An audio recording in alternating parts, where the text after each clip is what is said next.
Last time we talked about creating shared purpose in a conversation with one other person. You can use all those same sorts of techniques to create a shared sense of purpose in a group.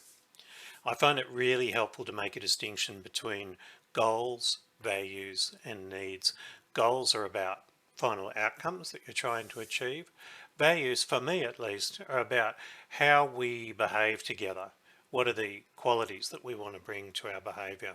So a goal might be we want to create that report together.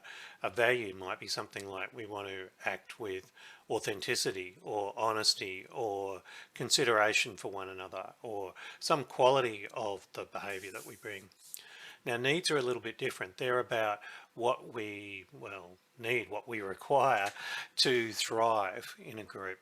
And I find that purpose can be framed up in terms of any of those things. It can be framed up in terms of, most commonly it's framed up in terms of achieving certain goals together, but it can also be framed up in terms of the way we are together, the culture we're trying to create, or the needs that we're trying to meet together.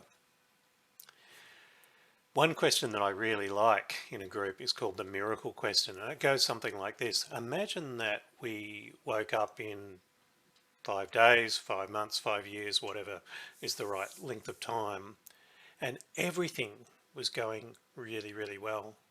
What would we notice was different? What would we see ourselves doing? Those kinds of questions. It's a really powerful question, the miracle question, to evoke change.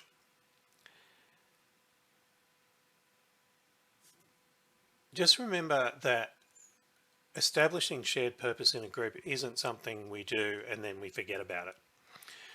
Try to keep the purpose alive by bringing it into the conversation at key moments. If there's a decision to be made, then, bring to the surface, remembering that our shared purpose is to meet the needs of the homeless or something like that. How does what we're talking about now help us move toward that? So you're constantly trying to re-enliven the purpose in the conversation. Maybe you might say, we agreed when we started talking that this was the most important thing to us. Is what we're talking about now still on track, or do we need to adjust? What are the connections you're seeing between what we're discussing here and our shared aim? These are all ways of bringing back into focus our shared purpose. And it's very much something you do over and over and over again, not set and forget. See you tomorrow.